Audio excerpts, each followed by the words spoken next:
Hey now, we are getting over, and I am the Silver King, Adam Silverstein, here to lead you through these hard times. With episode 882 of your favorite professional wrestling podcast. That's right, Getting Over is back once again, and for the first time in 2 weeks, we are talking about something other than the WWE main roster. That's right, it is Thursday, and you know exactly what that means. We are here to talk 2 weeks of NXT and 2 weeks of AEW. And if you want to contextualize how much professional wrestling we are about to evaluate over the next 45 minutes, hour and a half, have no idea how long this episode is going to go. If you want to contextualize it, it is 4 hours of AEW TV and more than 12 hours of AEW. We're talking Dynasty, I believe 2 collisions, 2 dynamites. I don't know if any of you have ever sat and watched 12 hours of AEW television in a, 36-hour span. Let me just tell you, it's a lot. And that is exactly what we are going to be breaking down before this show is out on the way into this edition of the Getting Over Wrestling podcast. Allow the Silver King off the top to do what I always do. Remind you that this show is all about the fight. So head over to Apple Podcasts and Spotify, leave a 5-star rating on Apple. Take a little extra time, leave a 5-star written review. If you do, we will read it live right here on the show. Don't forget to follow us on social media at Getting Overcast. If you do, on Twitter and Blue Sky, you get episode drops, news, analysis, highlights. You can send in questions and comments for the show.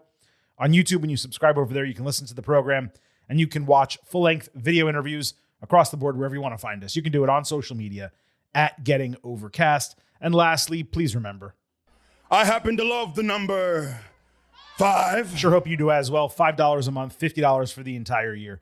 You can become an official Getting Overhead. Just visit buymeacoffee.com/gettingover. Sign up. You'll get bonus audio, the fastest 5 minutes in professional wrestling, instant reactions to every major show, exclusive news analysis posts every week. We had a rough go of it over this, 1+ week of WrestleMania, last 10 to 14 days. We are back in the saddle starting Friday with SmackDown, really starting Friday with your news analysis post. We'll have all that additional content for you, and we would love your continued financial support of this show. Considering we are a ad-free and single sponsor podcast, and those sponsors only show up around the WWE episodes. So allow us to keep delivering performance-enhancing audio to your ear holes, support us, and get some extra content as well. buymeacoffee.com/gettingover. Now, over the last few weeks, we have been supplementing this Thursday show with WWE content, and there were going to be some topics I discussed here off the top of the show. The WWE Hall of Fame, we've yet to go over that. A truly unfortunate special that aired on Netflix after the Raw, after WrestleMania. Hulk Hogan Netflix series, I was thinking about discussing that as well. That one I have not had the opportunity to watch yet, but I do, of course, want Vintage Chris Vanini joining me for those conversations. WrestleMania ratings, some news items as well. There's a bunch of stuff I really did want to discuss here. 2 reasons why we're not doing it on this episode. One, if you can't tell already through the first however many minutes of this episode, first 4 minutes, Silver King is exhausted. And really, this is about clearing the notebook and giving you our takes on NXT and AEW from the last 2 weeks. But second, when I realized how much we actually had to discuss on this episode, I realized, man, that's going to send us into another 2-hour show. And considering how much performance-enhancing audio all of you have listened to and all of our new listeners have heard over the last week, and thank you for everyone who's a new subscriber and has sent us messages about how much you enjoy the show. That does mean a lot. We'll read many of those this coming Tuesday on our next WWE episode. With all of that stuff, I just said, you know what, let's keep this as brief as we can and allow the Silver King to get prepared for Game 3 of the New York Knicks playoff series against the Atlanta Hawks. I got to get into some frame of mind for that, as well as round 1 of the 2026 NFL draft, all of which is happening Thursday night. So with that said, let's get to the show. I will remind you that there are 3 WrestleMania episodes in the podcast feed. Your Night 1 and Night 2 instant analysis of WWE WrestleMania 42. Make sure you listen to both of those if you have not already. And then, of course, on Tuesday, we did a thick Raw after WrestleMania episode, not only doing a second look at WrestleMania, but everything that happened Monday night and some straggling content from the Go Home SmackDown. Make sure you listen to those 3 shows. We will be back on Tuesday with the deck cleared, the notebook nearly empty, with your brand new WWE episode. As always, on this Thursday edition, I do remind you there are timestamps in the episode description. You have the ability to jump between NXT and AEW if you so choose. As always, though, I hope you listen to the entire show. And just a reminder, this is a double dose episode plus some pay-per-view analysis when it comes to AEW. So each segment should be approximately twice as long as it normally is. As far as NXT goes, that is where we will start. There was a 2-week NXT Revenge special, both episodes emanating from the WWE Performance Center in Orlando, Florida. And I'm going to break down NXT and AEW the exact same way. We're going to do it by storyline, not by week. So that way we're just able to discuss everything about a group of wrestlers and what's happening with them together and evaluate it. And then we can move on to the next. Regarding NXT, the main content we actually need to delve into is the women's division. We actually are going to start with the men to kind of get it out of the way, and also because part of it sets up something that is semi-adjacent to the women's booking. Ricky Saints backstage confronted Shiloh Hill, giving him shit about being a weirdo. Ethan Page interrupted for an argument about what went down at Stand and Deliver. Page reminded that they succeeded last week by working together, promising that if Saints helps him win back the NXT title, he will get the first championship opportunity. They hugged tight, breathed a sigh of relief, and appeared to get back on the same page. Great duo. Personalities fit like a glove.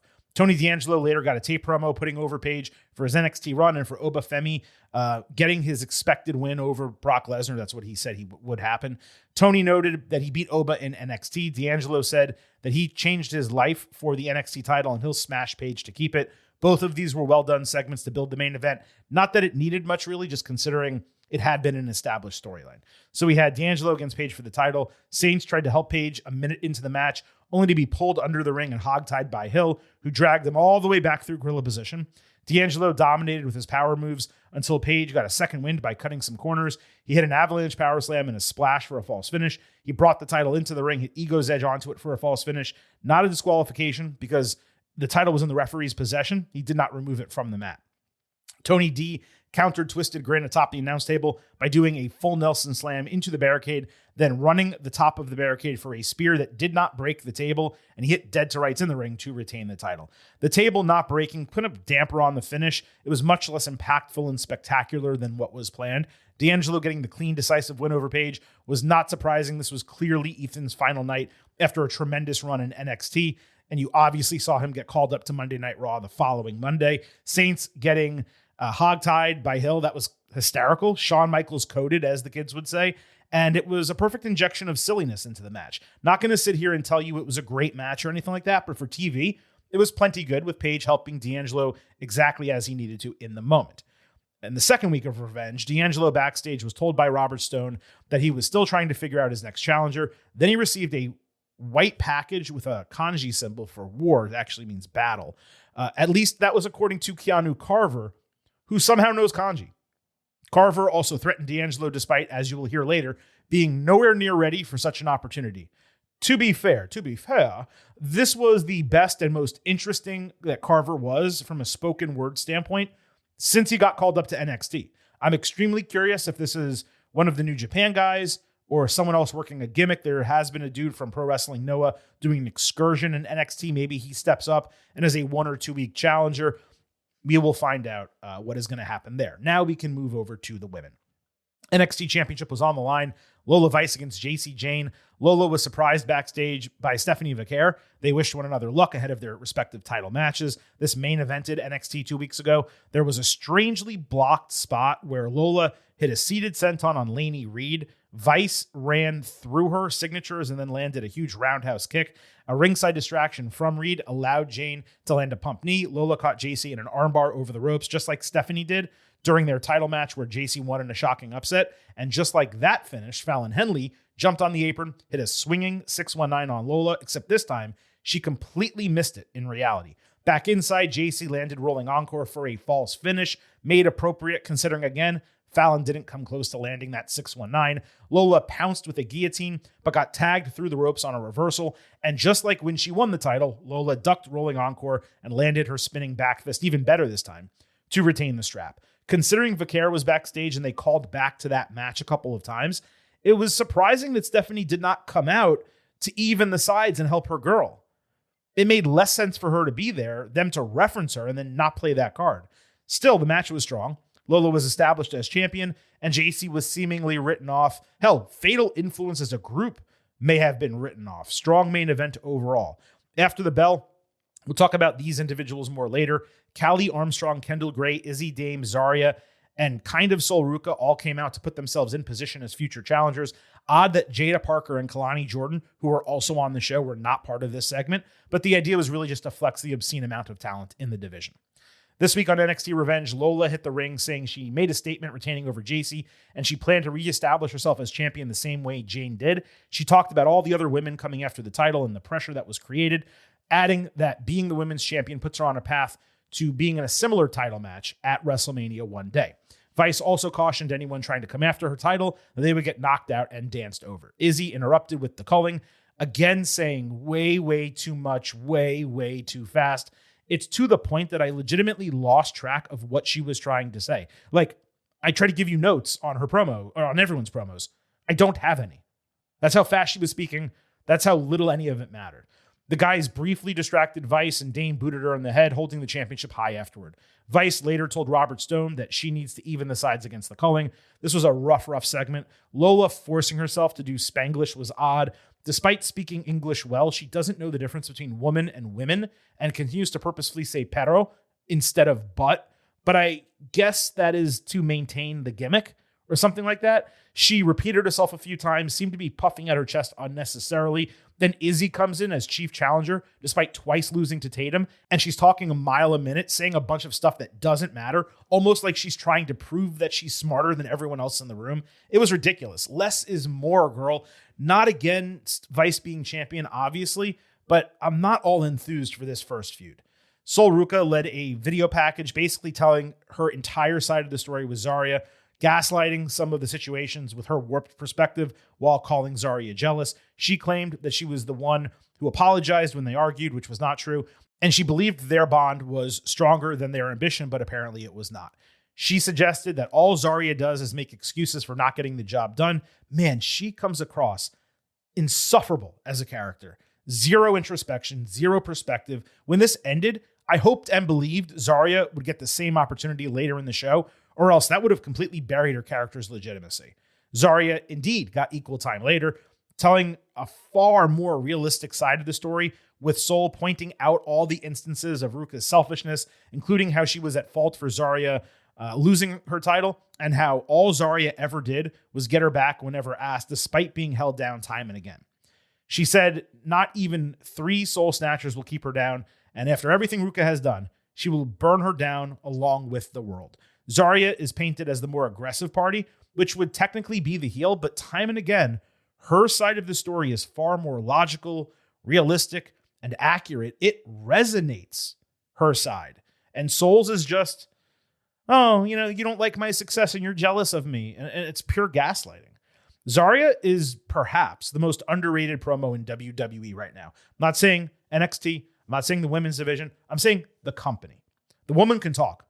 This was an excellent dual segment. Better build for last woman standing than they got for Stand and Deliver from a go-home standpoint. It was great to showcase them as two sides to the same story and how perspective matters so much when it comes to babyface and heel dynamics. Imagine if this same amount of effort and imagination was put into women's storylines on the main roster. Wouldn't that be great? On Revenge this week, Ruka and Zaria fought in Last Woman Standing. This was the main event, and this is probably going to be the match we talk longest about on the entire show. Zaria attacked Sol from behind during her entrance, but after eating a springboard tornado ringside, she grabbed a trash can from out of the crowd, drilled Ruka with it. Sol later dropkicked that into Zaria's face and totally wore her out with a kendo stick before stomping Zaria with a stick in her mouth. Sol then speared Zaria into the base of the crow's nest for a 9 count before both of them collapsed ringside. They broke into the crowd during the break, where this girl in super short shorts was selling every swing like someone was getting murdered in front of her. It looked like she could have been Soul's sister. Ain't that Mr. on the radio, stereo, the way you move ain't fair, you know. They brawled atop the barricade with Zaria landing a headbutt before putting Soul through the announce table below with an F5. When Zaria set up a table over by the crow's nest, Soul caught her with a German suplex and a huge running knee. Zaria ended up setting up a second table at the base of the crow's nest, with Ruka climbing to the top ready to take her out. But when she turned around to splash down, Zaria was gone. Emerging behind her like a monster, she attempted a spear. Soul leapfrogged her. Zaria nearly flew off the stage. When she stood back up, Ruka caught her with a Soul Snatcher. Zaria got to her feet at 9, leading to an exchange of straight haymakers. Soul saved Zaria, grabbing her arm when she nearly fell off the platform. Zaria said she was sorry and that she loved Ruka, and she got pulled back onto the platform, so they stood together, laughed, and hugged, only for Zaria's face to turn evil. She straight shoved Soul off the platform with a stiff arm, and somehow, despite all odds, Soul fell in a way where she only broke one of the two tables. Her head slammed into the side of the second one, and I am shocked if she did not suffer a concussion on impact. We know that she had at least 9 staples in the back of her head and was bleeding.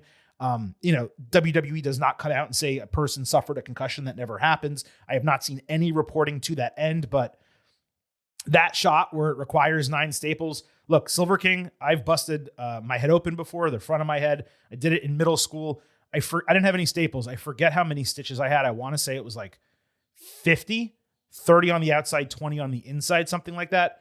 Your boy was concussed. Okay. So 9 staples to the back of her head. If it didn't happen, she's straight up lucky. Either way, she's in concussion protocol, meaning she's being monitored for the next week. And considering she debuted on the main roster the prior Monday, and now there's only about 5-6 days for her to recover before Raw, I'd be very surprised if you see her wrestling again on Monday night. As far as the spot, the tables were probably only 2 inches shy of being perfect, or Soul was 2 inches too far onto the platform. It's a real tough spot to execute. You got to do it safely and you got to do it perfectly. I didn't believe that the move done off that platform was the correct one to ensure her safety. This is what I'm trying to explain. The tables were perfectly close together. Their distance away from the platform is negligible. If you're going to do a move like that, ideally, the person delivering the move has control over how far that person flies. Because that person, Soul in this case, is blind. She can't see. So if you had Zaria do a choke slam off of it, or a Uranagi or something like that, where she held on to the metal bar so she didn't fall along with Soul, she could have had some control over how far Soul went and how deep she went. Instead, because she just shoved her backwards, Soul fell straight down. And she had no control. She couldn't see. She couldn't turn around and look and make sure she landed properly, because that would have ruined the spot. So, I mean, look, you got to be better with that. And it was an unfortunate moment. I'd criticize it in AEW just the same as I am with WWE, and I have similar spots that they have done. You can't put someone at risk to that degree. It was a really important spot. The whole moment and feud and everything set up for it. I get it. I am not saying not to do it. I'm just saying there's got to be more precautions and there's got to be more thought put into the execution of that spot. And a straight shove backwards where the person falling has no control over where they're falling and the person delivering the move can't help them, you're setting yourself up for disaster. And that's what almost happened here. Disaster. Luckily, it was just bad, but it could have been horrendous. This match, other than that, was phenomenal. I do wish that final move was something more than a shove. I also wonder whether it would have been better for Zaria to appear like she was saving Soul, pulling her up, hugging her, giving her a false sense of security, and then sending her to her death. It's kind of nitpicking.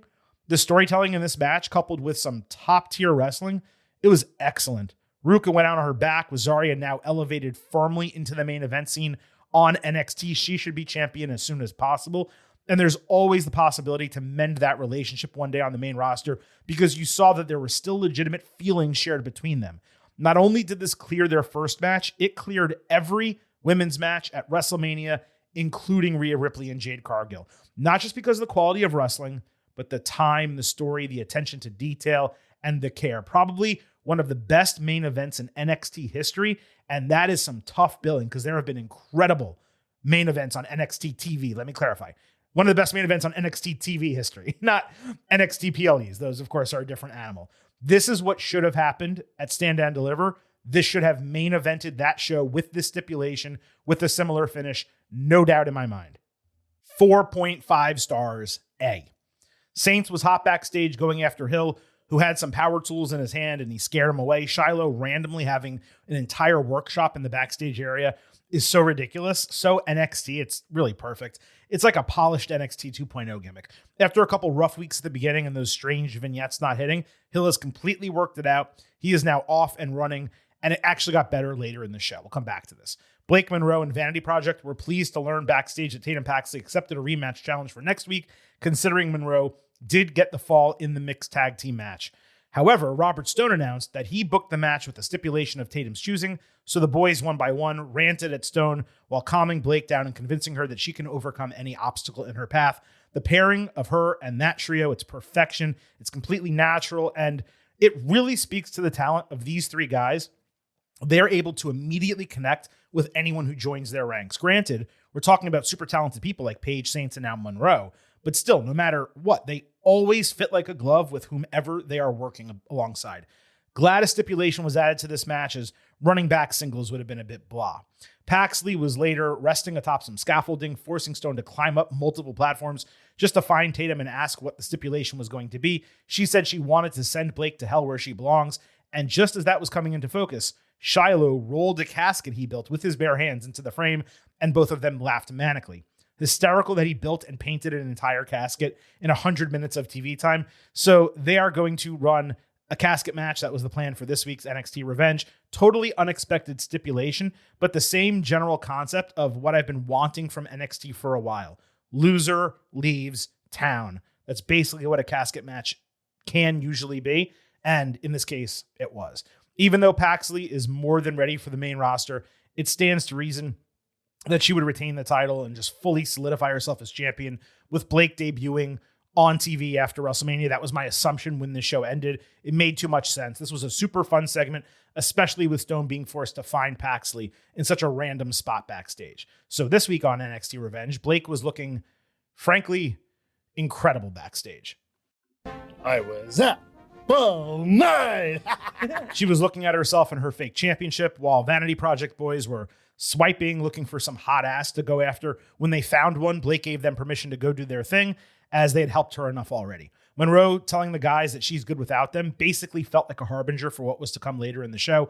Tatum and Shiloh later commiserated, with Hill telling Paxley that he's the one who set the guys up on a date. Their combined energy, Hill and Paxley, it's ridiculous. They're totally believable as best, friends or even a couple. I mean, I don't know what they're going to do long-term in NXT, but their pairing just works. We later saw Jackson Drake having been stood up by the supposed date, but when the guys went to leave, Micah Lockwood from LFG rose behind him and basically was willing to take the date's place. For those who don't know, Micah is the former Bailey Humphrey, a massive, nearly 6-foot athlete from Baylor. So you can picture that concept of her replacing the date, being larger than all the men.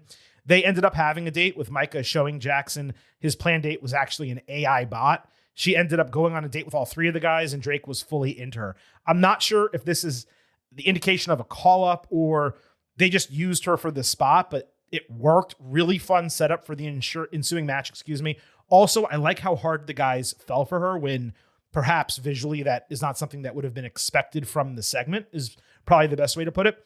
But Micah has a lot of talent, and I don't know if she's ready for NXT yet, but if this is the call-up, I mean, you're talking about someone who is going to be really impressive for Zaria to run through and possibly become someone who takes her place as the undercard, large, dominant woman who builds herself up into being the top person on the brand, but she's probably still a couple of years away from that. So the North American title was on the line in a casket match, Paxley against Monroe.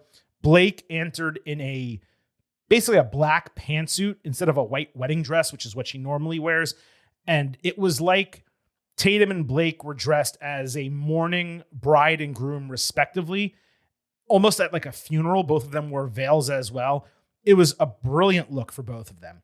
This was the second women's casket match ever, and the first for either gender to involve a championship in 28 years in WWE.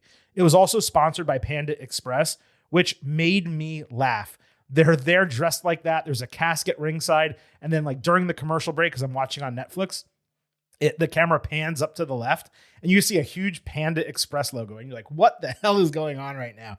Tatum pulled out an entire dollhouse as a weapon and ultimately got drop kicked into it. Paxley came back much later with her flip over kick. And after a battle on the apron, both of them fell into the casket and the lid closed. Paxley then took Monroe off the closed casket with an effing Spanish fly onto the floor. One of my favorite moves for the entire week. WrestleMania, Dynasty, AEW, main roster, WWE, NXT. One of my favorite moves of the week. Tatum got blinded with a fire extinguisher and ate a glamour shot DDT draped on the casket. Blake closed the lid, but Tatum was able to use the fake North American Championship to prop it open just enough to survive. Blake used the strap as a weapon and dumped out a pillow that was actually filled with fake diamonds, something she used as a weapon earlier, but we didn't know what it was.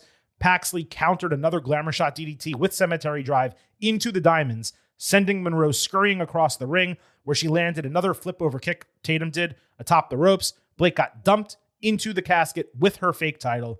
The door closed and Tatum retained. This match effing banged. These two are legit fight forever opponents.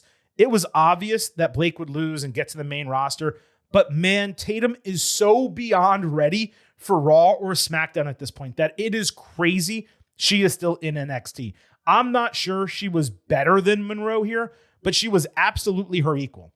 Can only hope that call-up is coming sooner than later, because while she's amazing in NXT, she could be a killer fan favorite on the main roster. She could be, for the main roster, what WWE thought Shotzi could be, but never was. Kudos to Blake for a tremendous send-off match. She's going to do great on SmackDown, 4.25 stars A. And just to give you my booking, right? What I would do, what Silver King would do, call Fatal Influence up. I guess as a trio, I'd prefer to do a tag team. I don't think Laney Reed is ready, but Fallon Henley certainly is. Call them up to SmackDown, okay? I've said this before, bring Tatum over to television, whatever show, and align her with Lyra Valkyria and Bayley, and do a babyface, geeky, weirdo type of trio with Bayley as the monarch of it, and just have them go wild. They can win the tag team titles. Bayley can go after a singles title. They can do it on the same show together. Lyra and Tatum, we know, are an incredible team. Fans would love their friendship angle. And obviously then eventually you could, push Lyra off and she can go do her singles thing. So, and you could even team Bayley with Tatum on the back end of that. There is so much they could do. It's not going to happen now, clearly, because Paxley is still champion, but that's what Silver King would do if he had the book. On NXT Revenge this week, Saints viciously attacked Hill backstage ahead of their match for next week.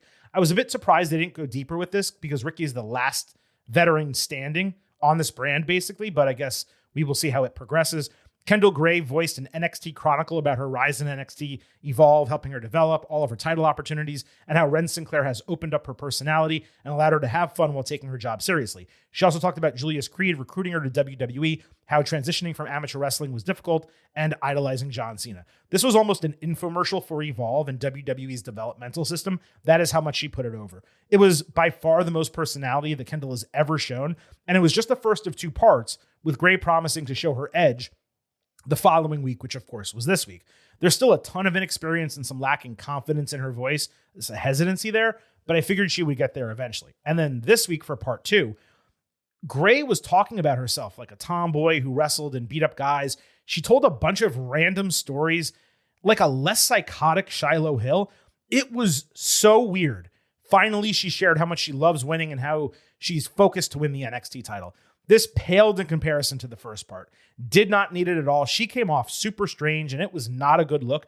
I'm shocked it made TV. They could have just done the first part, and everything would have been fine. But they did this, and you were like listening to her talk, and it's like, who coached her to do that? Or if they didn't, why didn't someone slow her down and realize these random stories she's telling, they're not like making her personable and having people relate to her. She just comes off like a maniac, and that is not her character. I have no idea what they did with Kendall Gray this week. Joe Hendry held an in-ring concert, first wondering out loud what to do next after losing the NXT title. Then he sang about the title, not exactly saying anything of note, only to be interrupted by Keanu Carver charging out to the ring. Hendry broke a guitar over his back, but Keanu completely no-sold it and beat the shit out of Joe, who popped a blood capsule on his head. Carver then speared Hendry and 3 security guards simultaneously through 2 barricades ringside. He got heated backstage with Stone in what was supposed to be a candid segment that aired later. I'm not going to play the fetch drop, but man, they are trying so hard to make Keanu Carver happen. And I just do not think it's going to happen, at least not now. He is so far away from being ready. I figured, you know what? Let's see if Hendry can get something decent out of him. So that match happened this week. Hendry appropriately dominated, using his veteran wiles to overcome his size disadvantage. He manhandled Carver far more often than I expected. Keanu turned the tide by attacking during Joe's emote, hitting an awful spinebuster and 2 terrible H-bomb equivalents before delivering hammer forearms that forced the referee to stop the match. Hendry going out on his back was well done to put Carver over as a beast. The problem is that Keanu looked terrible in this finish, despite doing some of his better work early in the match. The forearms were awful. Been saying this for months. He is not ready for prime time and does not belong in NXT. Hendry's going to be full-time on Raw starting next Monday. Jada Parker fought Kalani Jordan. Nice aggressiveness between them throughout, and Lonnie showed some heel tendencies, mocking Jada's emotes. Parker sold a knee constantly through the match. She did a great job keeping that active. Jordan took a German suplex across the ring, simultaneously ripping off the middle turnbuckle. Jada landed teardrop, only to eat a cool slingshot twisting cutter from Lonnie. Parker ended a reverse sequence with a Falcon Arrow, but Jordan avoided her, charging for Hypnotic in the corner, with Jada hitting the exposed turnbuckle and Lonnie adding one of a kind for the win. Really nice match by them. I did not love the finish. The turnbuckle spot was a tad nonsensical. Really, a bit of metal into a meaty thigh is going to leave you prone enough to take a finisher. But the goal was for Lonnie to steal a win, and even the series rubber match is a must for them at some point soon. My question remains, when is it going to click for Lonnie with her character? Because it's still not clicking. Miles Bourne got an in-ring promo where he did a wink and nod reference to Vicaire, calling her his dessert after retaining the North American Championship over Johnny Gargano. That got a huge pop. He said he gave Deion Lennox his receipt last week after Dark State stole his moment when he beat Gargano. He used their line against them, saying ain't nobody safe in their group, when Dark State interrupted through the crowd with Lennox basically saying the title is theirs. Bourne agreed to give them a shot, but only with the ultimatum of Dark State not attacking him in that moment. He called Lennox the leader of Dark State. That sent Saquon Sugars, who was having none of that. Lennox and Sugars argued. Sugars attacked, ate a zigzag, and Dark State had to separate their big dogs from going at each other. Lennox and Sugars remained at odds backstage, with Saquon mocking him and Deion getting majorly heated, screaming in his face.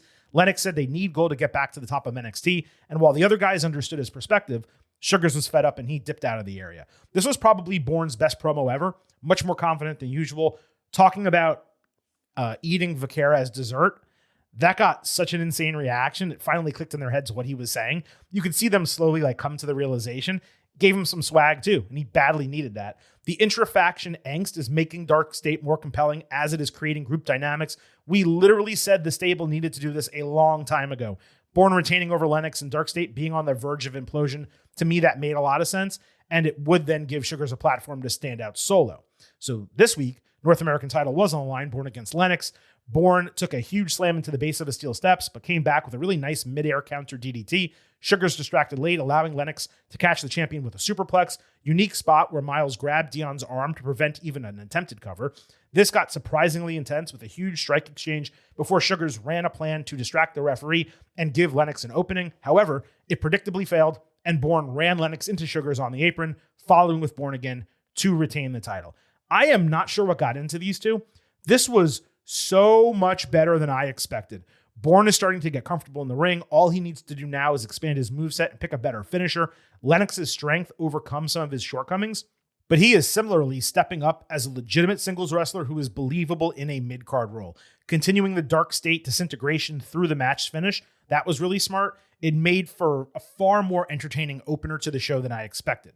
Sugars backstage ran down Stone, trying to get Dark State another opportunity, and later he informed the crew that Stone agreed, but he would not let Lennox get another run, so he was the one, Saquon, who would get the title opportunity. Deion was angry at that, but Saquon reminded that he literally said any individual success was good for the group, so Lennox came around and accepted it and supported his guy. Again, I will repeat this for the third time, Dark State actually getting opportunities to develop personalities and group dynamics, it is key to getting them over. The crowd reacted far better to this segment than most involving the faction in a year. Granted, only 2 of the 4 have characters, but 2 is better than 0, and it's the right 2. As I've said before, Sugars has the most personality. He has the highest upside. I am glad he's finally getting to show it. Callie Armstrong beat Skylar Ray, who at first I thought was Carly Bright. They called this Callie's NXT debut a few times, but she did have 2 matches in 2025, including one against Jordan Grace. I guess the idea is now she's a full-fledged roster member. Armstrong hit an impressive spinebuster, a Randy Orton-style power slam, and the Callie connection pounce with Bright literally doing, Rain literally doing a handstand flip cell, which was a bit overboard, but it did look pretty cool. I didn't love Callie's presentation. It was tough to put my finger on it, but something was off, almost like they took the grittiness out of her and polished her up too much. It's like they took someone real and turned her into a Harlem Globetrotter or American Gladiator when she should be out there looking like an absolute killer. We already have women like that in Jordan Grace and Bianca Belair. Why don't you just let someone be a total effing badass? Because that's what Callie is. Lizzie Rain got a heavy metal vignette ahead of her debut next week. She looks cool as hell. Tons of charisma. She can go in the ring. The NXT women's division, it's unstoppable, man. EK Prosper beat Dorian Van Deu in a speed match. This one's Van Deu's NXT debut, coming off an awesome 6-man match on AAA that aired 2 weeks ago. Van Deu basically landed the OG cutter, only to miss a shooting star press, with Prosper landing a moonsault coming back to win with 6 seconds remaining. I know Van Deu is the new guy, but his combination of size and athleticism was so much more impressive here. Eli Knight obviously had to change his name, but EK Prosper is not it at all, man. Oh, I forgot. Gotta get rid of the speed bullshit. So the vacant speed title was on the line between Prosper and Lexus King. Prosper escaped coronation, then countered it into a nasty backdrop on the ring apron. He followed with a ringside moonsault into the entirety of Birthright, but Ariana Grace smacked him across the face before he re-entered the ring, and King hit coronation to win the title. It was obvious that King was coming out the winner just due to the numbers advantage in the new faction, but Prosper was the star here and would have gotten quite a boost emerging as champion, even for the worst title in the company. You gotta end speed, please. King backstage called himself the fastest man alive now that he's speed champion, saying he's more legitimate than any pompous college recruit or indie degenerate. Prosper interrupted, wanting a rematch, but when Birthright dissed him, Van Deu got EK's back, willing to tag with him in a match happening next week. Totally fine low-card stuff here. Nothing to go crazy about. That wraps up 2 weeks of NXT Revenge. Both shows extremely strong, but straight up, the women's wrestling on week 2. I mean, if you are listening to this to decide, like, hey, should I bother watching NXT from the last 2 weeks? I was too busy. I was, watching all the main roster stuff and WrestleMania. You really should. I mean, you should watch both shows, but you should definitely watch NXT from this past week. Zaria and Ruka, Paxley and Monroe, and honestly, Bourne and Lennox was really damn good as well. I'd probably give that like 3.5 stars B, like a really solid B match, maybe 3.25, but like totally worth watching. But those 2 women's matches, they were the last 2 on the show. It was like a co-main event, a double write-off, and NXT just absolutely knocked it out of the park. Okay, moving over to AEW. Now we have 2 episodes each of Dynamite and Collision to review in addition to Dynasty. So here's how we're going to do it. I said it earlier, very similar to NXT. We're going to cover everything by storyline, or perhaps more accurately, topic. And I am not going to designate whether something happened on Dynamite or Collision unless applicable. Furthermore, match breakdowns and segment breakdowns are going to be seriously limited, given we're talking about 12 to 13 hours of content. So we're going to focus more on the takes, not counting Dynasty, the pay-per-view, where most, not every, but most matches had relevance. So just talking about 8 hours of TV before and after Dynasty. Only 7 of 22 matches were storyline relevant. That's less than 1/3, less than 33%. And it's just completely ridiculous. Leo Rush had 2 matches against people who mattered. Stars randomly fought opponents just to be on TV. There were some storylines created, but holy shit, so many of the matches were just completely irrelevant. And that is why the TV is so tough to watch. Let's get going. Dynasty AEW Championship, MJF retained over Kenny Omega in 40 minutes. AEW now does its main title ring announcing the same fashion as WWE, less production. The referee took the Dynamite Diamond ring away from MJF before the bell, which has never happened before, and which he would not have needed to do if Omega didn't give it back to MJF for no reason on TV. Kenny sold his diverticulitis, which again is not a thing. This was probably 33% longer the match than it needed to be. Omega landed an avalanche one-winged angel backwards off the ropes, which was not just the spot of the match, but the spot of the show. MJF rolled out of the ring after a good 10 seconds of a delayed cover attempt. MJF yelled crossroads when failing to execute one. He later countered One Winged Angel into a crossroads that is, and hit a package pile driver right onto Omega's head. Kenny randomly became a boxer for 10 seconds. MJF pulled the referee into the picture for a bump, low blowed Omega, stole his ring back, missed a punch, took another One Winged Angel with no one to count, hit Kenny back in the diverticulitis with the ring, and then did a super dangerous tombstone pile driver off the apron through a table ringside, hitting Heatseeker to win. For those of you annoyed with the steel steps spot with CM Punk and Roman Reigns, well, this was for you.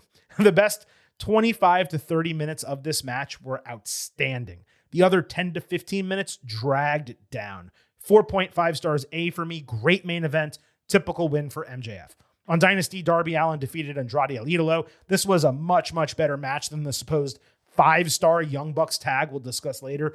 Darby took a nasty vertical suplex off the apron outside. Andrade stripped before his double moonsault. Then he physically stopped the count after a coffin drop before hitting his perfect feint back elbow. Allin beat him with a leg tie-up pinning combination in 17 minutes. 4.5 stars A. Excellent match. Andrade is on an insane run right now. Darby became number one contender with the win, and Andrade had nothing on the line. He shook Allen's hand after the bell, put him over a little bit. Darby decided he wanted the title match immediately the following Wednesday on Dynamite. I could be wrong. I don't believe we have seen Andrade since. Dynasty, vacant TNT title casino gauntlet. Tommaso Ciampa had earned the number one spot. Rouge beat Anthony Bowens to earn the number 2 spot. There was no involvement of the ops or anything around Bowens at this point. It seemed like that has been entirely dropped. There were not a lot of notable participants here. Bandito, Mike Bailey, Kevin Knight, and Pac were the other key players. Pac was back looking much more normal, coming off looking like a hobbit for months. If you remember, I assumed one of the jet speed guys would win, and that's what happened. Knight broke a Dragon Tamer on Bailey with a frog splash, and he pinned Daniel Garcia. Right move to put over Knight. Would have been more interesting if Bailey won and then Knight turned on him and took the strap in an actual feud, giving him some edge to his character. But as I'll say many times, I got to see what the plan is for Knight before I'm too critical. This was the best casino gauntlet in a couple of years. The match had really fallen off of late. It continues to be overused by AEW, but for a vacant title, it makes sense. B+ to A- range. MJF entered Dynamite after his title defense, somehow not knowing in the 72 hours that passed that Darby beat Andrade and was challenging him for the title on the show. This is the champion of the company who was at the show, who would need to receive a medical check and clearance to compete. He does a comedy segment at the start of the show and is somehow, in kayfabe, not even aware the match is happening. It would have been one thing if MJF didn't know the match was opening the show, but knew he had to compete. This was preposterous. Darby entered, MJF followed in a full suit, ranting on the mic, saying he would sue everyone involved. He called Aubrey Edwards a skank and Justin Roberts a pervert. Top-level heel work. He told Allin that he was not ready to be champion, so Darby grabbed the mic and did this really weird promo where he yelled and fake cried, talking about how he kills himself for AEW, supposedly did street teamwork, hanging up posters before the show, obviously mentioned climbing Mount Everest. Man, this shit was rough. Then Bryan Danielson grabbed the mic, saying Tony Khan agreed to hold off the match until the main event, and if MJF doesn't compete, he will be stripped of the title. Darby then ran out of the ring, and I am not shitting you, he literally threw himself into the barricade twice, and it looked as stupid as it sounds, and he said he'd win in a headlock takeover. Beyond this being absolutely ridiculous and try-hard as a segment, it's the fact that AEW tried to pull a Tony Schiavone WCW, that'll put butts in seats, about Mick Foley by leaking its own finish to dirt sheets before Dynamite began for ratings. I was flummoxed at what I was seeing here. If the prior segment and the leak didn't give away the result, Sting randomly appearing backstage to gas up Darby made it blatantly obvious. There was about 17 minutes left in the show at this point, so I figured we're going to get a full main event, except by the time a commercial ran, the entrances happened, they were already past the 10 p.m. hour. So the AEW title was on the line, and Darby beat MJF to win the title in 2 minutes and 15 seconds. The first 30 seconds were aura farming. MJF decided to give the referee his ring, turning around and low-blowing Darby when she turned. So Darby threw him into her for a low blow, hitting a scorpion death drop and 4 coffin drops, one from each corner, plus a headlock takeover to take the strap. About a dozen babyfaces came out to celebrate with him, just none of the main eventers. The Young Bucks and Sting were out there to kind of fill the veteran role. The best part about this is that AEW actually let a championship victory breathe for the first time in forever. I barely have words for this booking, though. I'm happy for the guy. He loves this shit, works hard, puts his body on the line for better and worse, and was given the confidence of the company to carry it. Most reactions that passed me by last week were about how Darby shouldn't be champion. He's not a great face of the company, so on and so forth. You know what? Bump that. People like him getting opportunities is perfectly fine, especially for short reigns, transitional reigns, which this will almost certainly be. The problem is not Darby winning the title. Not at all. The problem is the booking. Mick Foley waited years and got screwed over time and again. Daniel Bryan, Kofi Kingston, and Rey Mysterio had long story arcs that made their wins cathartic for all the fans who supported them. They were done at major shows in front of 15,000 fans for Foley, 50,000, 60,000 fans for the others. At WrestleMania, other major events. Darby won his title in 135 seconds in front of 2,500 people during WrestleMania week, with the result purposefully spoiled by the company and without there being any significant build to the moment outside of him saying that he was going to go after the title and MJF randomly hiring Don Callis' family to try and prevent him from doing so, despite already beating him twice and having no real reason to be scared of him. It was just weak, shitty booking, and it resulted in AEW throwing away a moment that could have been epic if they actually built to it in a real way in front of a large audience and gave him a sob story and got all the way there. Instead, they just wanted us to remember, hey, this is a guy who got in an accident with his uncle and climbed Mount Everest for the company, and he loves AEW, so because he loves AEW, you should love him. That was the booking. 2 minutes and 15 seconds. And I know MJF sold it really well after, and he screamed and cried, and we'll talk about that in a moment. It's just a wasted opportunity. Ciampa beat Desmond Xavier in a match that happened for no reason. He grabbed a mic, mocked Where the Best Wrestle, and declared himself number one contender for the AEW title. The guy who just lost the chance to win the TNT title in a gauntlet 72 hours earlier. The guy who won and lost that same title in 1 week, 2 weeks last month. He decided that he's the number one contender. The TNT title was on the line. Knight retained over Claudio Castagnoli, who got the title chance for no reason. He said he'll be keeping an eye on the AEW title match because he wants that one too. The dude just won the first singles title of his career. AEW has a major problem with its champions doing this. MJF appeared this week calling the result a screw job while ranting about being the best. Knight interrupted, calling himself the Jet about 20 times. It honestly might have been 30. I like him a lot. I'm convinced the dude cannot cut a promo without smiling. It's really weird. MJF appropriately tore him down for his awful third-person promo, and he had a great line making fun of him for thinking it's socially acceptable to be friends with Speedball. MJF said the TNT title was appropriate for a guy like him who has a ceiling, who's never going to be AEW champion, and this wound up as a TNT title match challenge for next week, which, what are we even doing here?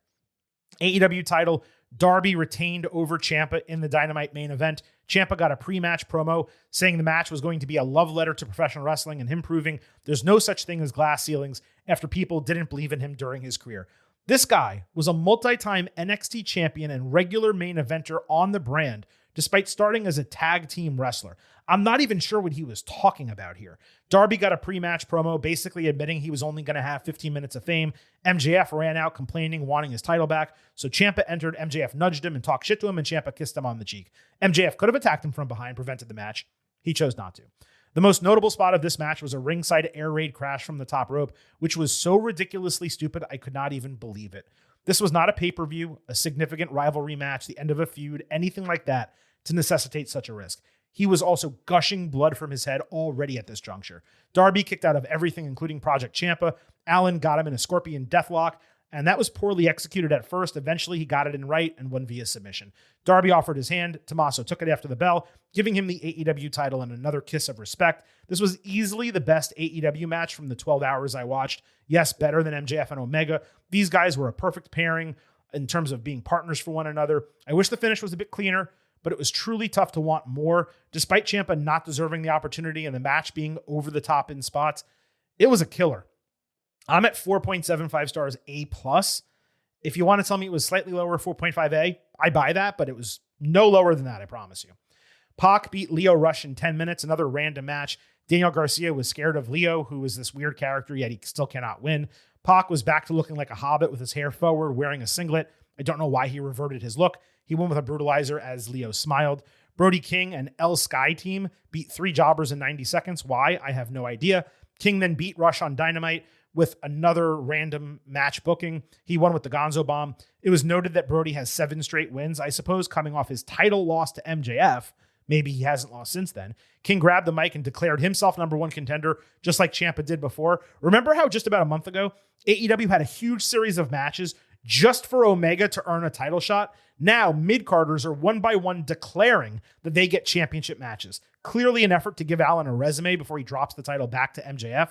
After Darby's title defense, I mentioned a few moments ago, Brody came out and informed that he was indeed getting the championship match next week. That is just such shit booking.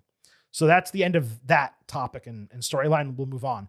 Will Ospreay introduced United Empire on TV randomly after they already debuted on Dynamite 24 hours before Dynasty. He said they are a brotherhood despite, not having led the group in 2 years and them not being on AEW TV since I think Aussie Open was a team. Jon Moxley later led a Death Riders promo saying it was them against the world. The most positive takeaway is that Pac's hair was slicked back and didn't look like a mop, but as we mentioned, that changed. Also, the 2 weeks after this, no more United Empire. So they showed up for 1 episode of TV, got involved physically.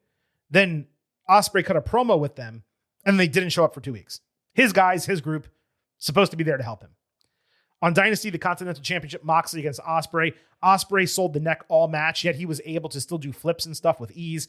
To me, it was a frustrating match concept when the guy was 100% cleared from injury. Same thing with Randy Orton randomly selling his back at WrestleMania. Mox hit him with Paradigm Shift. Ospreay literally bounced upward despite his head being spiked. Then he hit Hidden Blade before selling afterward. So dumb. When Mox pile drove him on the steel steps, Ospreay started convulsing, but neither the referee nor trainer called the match. There wasn't even a kayfabe concussion check. The guy ran over to him. He just sat there, touched him on the back a few times, and let Ospreay get into the ring. Again. So dumb. Mox then hit a stomp and 2 paradigm shifts, yet Ospreay was on his knees after the second one and kicked out of that too, so Mox won with Death Rider. Ospreay sold a dead arm after the bell, presumably a stinger cell. This match would have been awesome if the booking was not ridiculous. What was the point in bringing United Empire for this to basically end the feud, one would think? A- to low A range. I can't go higher with some of what happened here. I wish I could. On the ensuing Dynamite, we saw footage of Omega and Ospreay in the training room commiserating about their lots in life. Ospreay tried to boost Omega, but Kenny put Will over as the future and his heir apparent. Ospreay said neither of them should give up on their dream of being AEW champion and that Omega was his hero. This was the single best AEW segment out of the 12 hours I watched to catch up on the week. Realistic, emotional, personal, the type of stuff both AEW and WWE should be doing more frequently. It could have been produced and shot a little bit better. Got corny at the end. I thought it was great. Ospreay defeated Hechicero in another irrelevant match. These CMLL guys never win, even against injured dudes. Ospreay's entire shoulder area was taped, and he took some neck bumps, constantly selling it, yet wrestling random matches against dudes he doesn't need to fight for any reason. The guy could just be rehabbing his neck and shoulder, but he's fighting random people he doesn't have issues with. Ospreay ultimately won with a Styles Clash and sold his left side after the bell. Marina Shafir watched from the crowd for some reason, and then Mark Davis attacked him from behind with a pile driver. So Don Callis has his guys going after Ospreay for no reason after he just dealt with the Death Riders. He's not being paid by Death Riders to do this. He's just going after Ospreay. Shafir later reported back to Mox that Ospreay looked rough in his match. Mox said he doesn't take joy in others' suffering. What have you been doing for the last 2 years then, dude? Then he announced he was giving Nick Wayne an eliminator match on Collision. A guy who last wrestled a singles match on AEW TV 9 months ago. 9 months ago. He gets Mox in an eliminator. Oh, he's also a current ROH champion who spent 6 months without defending that title. Insanity. Mox beat Wayne in 15 minutes to stand tall in the eliminator. It was the best match on that Collision. Mox got busted open hard away and won with Death Rider. He ended up getting stitches. Ospreay fought Davis on Dynamite as a consequence of his attack, but actually lost in the referee's decision 15 minutes. His entire shoulder and left arm were taped, looking like the dude had a fungus or something on his back that was expanding its way across his body. Ospreay continued selling the neck as Davis worked it all match. The final spot was a sit-down pile driver on the ring apron. Davis went to do another in the ring, but Shafir, Mox, and the rest of the Death Riders intimidated him enough to force him to stop. They were there to help Ospreay, yet they initially dragged him by his bat arm and neck out of the ring and then carried him through the crowd, presumably out of the arena. Let me get back to the writers part of this in a moment because I actually like it. But the booking of Ospreay to this point since his return has been horrific. This is a guy you are trying to build into your champion at All In, which is only 4 months away. So you have him come back too early in kayfabe, oversell a neck injury, sometimes in ridiculous fashion, and lose 2 out of 3 matches in a stretch. I saw someone say Will's selling was next level because he wiggled his fingers. Pat McAfee did that on Saturday at WrestleMania. He did it just as well. And no one's putting over Pat McAfee as a seller. Although I did mention that it was pretty cool that he did that at WrestleMania on Saturday. So for the life of me, I cannot understand why this has been booked this way and how anyone in AEW thinks this is a good idea for Ospreay.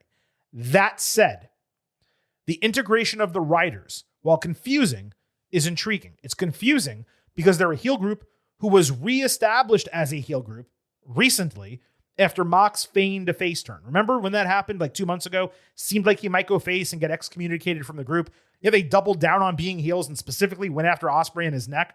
So now the writers like him because he's tough. And because of that, they're going to turn face. That's the confusing part. The intriguing part is it seems like the writers are being used as this rehabilitating force to take Ospreay's toughness and health to the next level. Similar to what happened in Dark Knight Rises, when Bruce Wayne's back is all broken, and he gets sent into the pit by Bane, yet he's not only able to heal, but grow stronger and escape. I'd bet we see training vignettes with Ospreay and this crew, which allows him to become the type of guy who is able to perhaps win the Owen, I think that comes next, and eventually fight for the title at All In. And to me, if that's the direction, I think that's pretty cool. And it's kind of different. The only question is why Mox, who spent a year lording over the company as the AEW champion, would help a babyface while he's a heel reach that fitness level peak when he himself is holding a tertiary title in the same company. So they're going to have to explain that if that is indeed the booking. I could also be wrong. Brawling Birds beat Marina Shafir and Thekla on TV before Dynasty. It was the only relevant match on the entire go-home show. On Dynasty, Thekla retained over Jamie Hayter. No surprise here, considering Hayter was hardly a deserving challenger. Enjoyed the physicality between the two. Thekla won with a rope-assisted rolling pinning combination the referee absolutely should have seen. B to B plus range. Not sure why Hayter had to be protected against a new champion who they believe is popular. Just let her win. Hayter is half of a tag team, and they're not even the champions. Windsor also beat Shafir on 0 Hour as expected. Thekla cut her standard promo from the crowd until Windsor interrupted, putting herself over as NJPW Strong Champion, despite her not carrying the title on AEW TV. They were literally screaming back and forth at one another, despite having microphones. And I swear, you know how you can sometimes feel the moment a headache develops? I don't get headaches. I developed a headache during this segment. Windsor eventually challenged for the title despite only having one singles win this year and being 0-3 in AEW singles title matches of any kind. It's crazy they have this whole division, but they use the same people every single time, including people who are already champions. Women's title, Thekla retained over Windsor on Collision. I gave it relevancy credit despite the thin booking. Thekla won with a stomp. Persephone randomly showed up backstage on Dynamite while Windsor was cutting a promo, wanting to team with the Birds against Triangle of Madness. Windsor really likes saying the word piss. She says it twice every promo. AEW just does stuff. They tag unrelated people just because they want to, and who cares about the storyline reason? It's about nothing. No story? No, forget the story. You gotta have a story. Who says you gotta have a story? Hurt Syndicate returned and beat a couple of jobbers in 2 minutes on TV before Dynasty. On Dynasty, Ricochet beat Chris Jericho. This somehow went 20 minutes. Ricochet had the match won with a spirit gun, but Demand convinced him to end it with a lion salt instead. I like that decision. Jericho got a great ovation 72 hours later. Before he said much of anything, Ricochet and Demand interrupted. Despite beating him and having nothing left to prove, Rico told him to quit or get his ass beat by them every week. Again, why? Why do you dislike him so much? Jericho was actually pretty funny, inserting bald into his response promo. He would just talk and say bald, every once in a while. Demand attacked him 3-on-1. This week, Ricochet told him to find a couple partners if he wants to fight. So Jericho agreed to team with Syndicate, who are apparently the only people allowed to fight the Demand. Jericho and MVP had some beef back in the day, so there was a wink and nod here. Trios titles, the Dogs beat Jet Speed and Mystico to win the titles on TV. So the last 3 reigns have been 46 days, 11 days, and 27 days. They have changed hands 4 times since January, with the Dogs winning despite having lost 2 of their prior 3 matches and not earning the opportunity in the first place. Conglomeration interrupted their celebration on the big screen, saying they had a third person who wanted to get even and take them down. They decided on their own accord that they would get a trios title match at Dynasty. Completely illogical. On Dynasty, Orange Cassidy, Roderick Strong, and a returning Kyle O'Reilly beat the Dogs to win the trios titles, ending the Dogs' reign at 1 day. Fourth title change since March. Gabe Kidd got hurt during the match, so it's possible it was an audible decision, especially since the match only went 10 minutes. O'Reilly was the only Canadian to win on the show out of 4 challengers and matches, but it was cool that it was in his hometown. Maybe they were supposed to win either way, but the match got cut short because of Kidd. This was in the C- range. A week later, Conglomeration beat Lethal Twist in a random trios eliminator match. The Young Bucks beat 2 Don Callis jobbers on the go home to Dynasty. Kazuchika Okada retained the international title over Myron Reed on the same show. I could not make sense of this being a title defense instead of an eliminator. What the hell are they doing? On Dynasty, the Young Bucks defeated Kazuchika Okada and Konosuke Takeshita. Okada did comedy in the middle of the match, dressing like one of the Bucks. Sensible, given there was no real reason for the match happening anyway. In the middle, commentary didn't know who was legal. It was a Rick Knox special with no tagging. There was some cool sequences in this. And then Okada and Takeshita, despite getting along all match, decided to start punching each other for no reason. Seconds later, they didn't want to hit each other. Then Takeshita accidentally nailed Okada with a V-trigger, and Okada accidentally took out Takeshita with a Rainmaker. The finish was Takeshita not taking an obvious opportunity to stop the TK driver, which was held for like 60 seconds. Okada's just upside down, totally fine, doesn't bother getting out of it, and then the Bucks won the match. Now, let me be clear. I liked the storyline development between Takeshita and Okada during the match. It's one of my favorite things in AEW right now, their relationship. But it took away from the match quality, as did the lack of tagging, the choreography. I'd have this in the A range, but I saw someone give it 5 stars. And that is fucking hilarious. Legitimately hilarious. Literally nowhere close to that, objectively. Coming out of this, since the heels did not work together, that should have meant that Takeshita did not get his title match with Okada. A week later, Callis agreed, but Okada said he wanted the match anyway because he knows he can beat Takeshita. So the stipulation was completely irrelevant. On Dynasty, FTR retained the tag team titles over Cope and Cage. Commentary called them the 2 best teams of all time, along with the Bucks. Okay, sure. In some ways, this was better than the preceding bout, given it followed rules and had classic tag team wrestling. Cope kicked out of a belt shot and bleeded deep for no reason. It was disgusting. B+ range. Surprised they didn't change the titles here. It seemed stupid given the storyline, but I figured, you know what? Let's see what happens going forward. FTR got an endless heel promo 72 hours later. I do not understand why they have such long, drawn-out talking segments. Didn't they hate being in WWE? They wanted to do like a funeral for Cope and Cage, and then they did a 10-second pose like they did in WWE. It was an awful segment. A few days later, Cope sported a huge shiner, not having much of a reason to deserve another fight, while saying he still wanted a pound of flesh for what they did to him and his family. It was crazy how little crowd response he got. FTR entered for a 4-on-1 attack with Rocky Romero and Trent Beretta, so the Bucks saved. I still believe the triple threat is happening at All In, but it's tough to understand why the titles didn't already change. I guess they will win them soon. The Bucks beat the Rascals in a match that happened for no reason. The Dogs attacked them afterward, hitting their finisher to stand tall. They admitted Kidd was out and said they were focused on stacking bodies and winning gold. Something must have been problematic in their promo because it was ended with a really rough cut. There was zero heat to any of this. Cope on Dynamite said in a backstage promo that he came up with an offer FTR cannot refuse. He challenged for a New York street fight at Double or Nothing. Championships versus tag team career. Tag team career. Let's be clear about that. Solid promo, fine stipulation. Double or Nothing is also a bigger show than Dynasty, so saving the title change for that makes sense, especially allowing Cope and Cage to use a street fight, which somewhat excuses their win. They don't have to beat them clean. I'd have just booked the match at Dynasty differently if we were going to get the rematch anyway, but you know, you can't make sense of everything, but I'm okay with the way this transpired. Hikaru Shida and Chris Statlander beat a pair of jobbers in 2 minutes. The explanation for their teaming was because they have both been in AEW for a while. Seeing them stand next to each other, it was real tough not to get Timu, Great Value, Rio vibes. I'm just saying. After this, Hyun and Maya World got their first promo package, which was actually quite solid as an introduction, except it was ahead of a Dynasty 0-hour tag team title match that they somehow received despite being 0-6 in the division. 0-6. They obviously lost to Divine Dominion, who also got a go-home promo saying they are at the bottom, yet they're okay with them being the challengers. What a joke. Mina Shirakawa and Harley Cameron were doing a depression gimmick given their recent losses, so they decided to get drunk. Harley chugged a bottle of champagne, which is basically impossible in my experience. Sheeta then decided that she would continue teaming with Stat, who you'll remember was recently women's champion, but now apparently doesn't have any drive or passion to do anything. Sheeta and Stat beat 2 jobbers in less than 3 minutes on the ensuing collision. Mina then confronted Hikaru on collision, saying she doesn't trust her for what she said about Harley. I guess I missed that segment, or it was just random, but they ended up fighting. Sheeta beat Shirakawa on Dynamite. The match got plenty of time. It did not work that well. On Dynasty 0 Hour, Jack Perry beat Mark Davis to retain the national title in a random match. A week later, because there's no storyline happening around him or the title, he basically just told Callis, hey, pick another opponent for me. Top tier booking right there. By the way, you're beating Davis at 0 Hour. You're having Perry beat him. And then you're having Davis beat Will Ospreay 2 weeks later.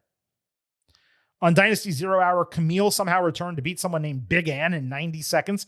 She attacked Willow Nightingale and got an immediate title match out of it. She has not been on TV in like 2 years. It's impossible to make that up. Horrendous. TBS title, Willow retained over Camille, who offered pretty much nothing here. Nightingale beat her easily with a backslide, so Camille returned, got a title match, and lost. Is she being released? Like, what was the point of this? No, don't like that. Anthony Bowens confronted Hook, asking whether he's in the ops like 3 weeks after we saw them together one time, and Hook has not been on TV since. Hook said he's the boss, and he'll tell him next week. So there's been like 3 ops segments in 2 months, despite a stated desire to have significant recruiting. This is garbage. I presumed that the ops would beat up Bowens or something. And then on Dynamite, Samoa Joe returned and beat a jobber in 3 minutes. Hook met him on stage. He gave him an ovation. They fist bumped. This came 4 days after Hook said he was the leader of the ops and he would have an answer for Bowens. So now Joe's back, and that entire storyline literally resulted in nothing. Is that what we're to understand here? Is Bowens going to come after them on Collision and be like, yo, am I in or not? And then like Joe just beats him up. And it's still the 3 of them. Do they accept him? And then he didn't do anything to earn the role in the group, except he held the camera for 2 minutes. Like, what are we doing here? Like, what is going on? What is going on? So that wraps up AEW. I was going to say this week, but 12 hours of AEW over the last 2+ weeks. I don't think I've ever done that before. Full pay-per-view. We didn't obviously break down every single match, but a full pay-per-view, 2 episodes of Dynamite, 2 episodes of Collision, and the notebook is clear, at least in terms of NXT and AEW. So next week in this spot, we'll talk NXT and AEW on Thursday. Maybe we'll have some straggler WWE content. You guys have really enjoyed that as a main event segment on this show. We will try to make that a regularly occurring feature. Between now and then, we'll be back on Tuesday talking all things WWE. We should be able to have a conversation about the WWE Hall of Fame, potentially the Hulk Hogan docuseries, but some other news and notes that we need to discuss. WrestleMania ratings on ESPN2 and ESPN. There's going to be plenty for us to go over next Tuesday. Between now and then, if you're looking for more to listen to over the weekend, don't forget, we have not 1, not 2, but 3 WrestleMania episodes in the podcast feed waiting for your ear holes. WrestleMania Night 1 and Night 2 instant analysis, and your WrestleMania second look, plus your Raw after WrestleMania analysis. Make sure you listen to all of those before Tuesday's WWE show. On the way out, allow the Silver King to remind you here at Getting Over. It's all about Defy. So head over to Apple Podcasts and Spotify. Leave a 5-star rating on Apple. Take a little extra time. Leave a 5-star written review. If you do, we will read it live right here on the show. Don't forget to follow us on social media at Getting Overcast. On Twitter and Blue Sky, you get episode drops, news, analysis, highlights. You can send in questions and comments for the show. On YouTube, when you subscribe over there, you can obviously listen to the show, and you can watch full-length video interviews across the board. Be sure to find us at Getting Overcast. Also, please remember, I happen to love the number 5. and I hope you do as well, $5 a month, $50 for the entire year. You can become an official Getting Overhead. Just visit buymeacoffee.com/gettingover. Sign up. You'll get bonus audio, the fastest 5 minutes in professional wrestling, instant reactions to every major show, and exclusive news analysis posts every week. Please support us as we continue delivering performance-enhancing audio into your ear holes. The content engine will start up again on Friday. We'll have your SmackDown Fastest 5. We'll have a news analysis post. Make sure you subscribe. buymeacoffee.com/gettingover. All right, that is it for today. We will be back on Tuesday talking all things WWE. But at this point, it is time for the Silver King to sign off and leave you with just 3 final words. Bye for now.